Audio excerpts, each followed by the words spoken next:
సంవత్సరంలో కేవలం 3, 4 నెలలు మాత్రమే దర్శనం చేసుకోవడానికి వీలయ్యే ఆలయమా? అంతేకాదు 7 నదులు కలిసే స్థలంలో కట్టిన ఏకైక ఆలయం ఇదే.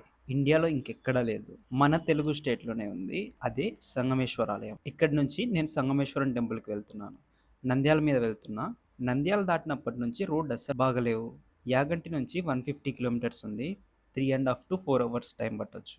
మామూలుగా మనం ఎప్పుడు కావాలంటే అప్పుడు వెళ్ళగలిగే ప్లేస్ కాదు ఇది. ఎందుకంటే సంవత్సరంలో 8 నెలలు నీళ్ళల్లో మునిగిపోయి కేవలం 3, 4 నెలలు మాత్రమే దర్శనం చేసుకోవడానికి వీలవుతుంది. ఇక్కడ ధర్మరాజు వేప మొద్దుతో శివలింగాన్ని ప్రతిష్ఠించారు. ఈ ఆలయం ద్వాపర యుగం నాటిది.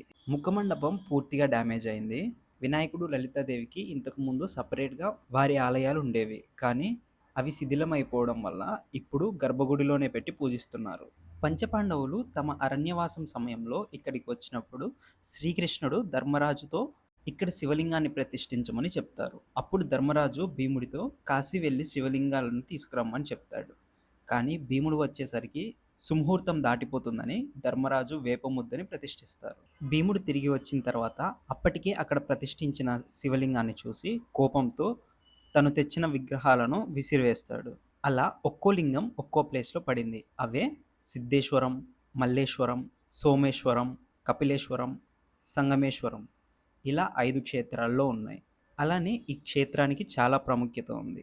ఇది పంచపాండవులు వంటలు చేసుకున్న ప్రదేశం. అలానే విశ్వామిత్రుడు తపస్సు చేసిన స్థలం కూడా ఇక్కడే ఉంది. విశ్వామిత్ర మహర్షి గాయత్రీదేవి కోసం తపస్సు చేశాక గాయత్రీదేవి ఇక్కడే గోమాత రూపంలో ప్రత్యక్షమైందంట. ద్రౌపదీదేవి చీర ఆరేసుకున్న ప్రదేశం. కృష్ణవేణి మాత విశ్వామిత్రునికి వరమిచ్చిన ప్రదేశం ఇది. అలానే శాండిల్య మహర్షి తపస్సు చేసుకొని సూర్యనారాయణ మూర్తిని ప్రసన్నం చేసుకున్నారు కాబట్టి నివృత్తి భాస్కర క్షేత్రం అని పేరు వచ్చింది. స్కంద పురాణంలో శ్రీశైల కాండంలో సంగమేశ్వర స్వామి గురించి 7 స్కందాలుగా వివరించారు. సంగమేశ్వరం దర్శనం చేసుకున్న వాళ్లకు మరు జన్మ ఉండదని, అలానే ముక్తి కలుగుతుందని చెప్పి ఉంది. సంగమేశ్వరంలో హస్తికలు కలిపితే పూర్వజన్మ పాపాలు పోయి మరుజన్మ ఉండదని, అలానే చనిపోయిన వారు మోక్షం పొందుతారని తెలుపబడింది. ఈ గుడి 23 సంవత్సరాల పాటు నీళ్ళలోనే మునిగిపోయి ఉండింది. 1980లో శ్రీశైలం ప్రాజెక్ట్ వల్ల నీళ్ళలో మునిగిపోయి మళ్ళీ 2003లో నీటి మట్టం తగ్గడం వల్ల ఈ గుడి బయటపడింది. అప్పటి నుంచి పూజలు అందుకుంటుంది.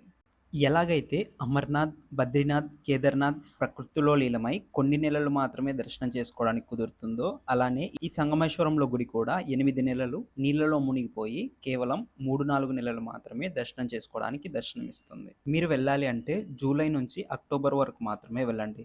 మిగతా టైంలో వెళ్తే మ్యాక్సిమం నీళ్ళల్లో మునిగిపోయి ఉంటుంది. సంగమేశ్వరంకి ట్రైన్ కనెక్టివిటీ లేదు. ఓన్ వెహికల్ ఆర్ బస్సులో వెళ్ళాలి. ఆంధ్రప్రదేశ్ నుంచి అయితే ఫస్ట్ కర్నూలు రీచ్ అవ్వండి. అక్కడి నుంచి ఆత్మకూరు చేరుకోండి.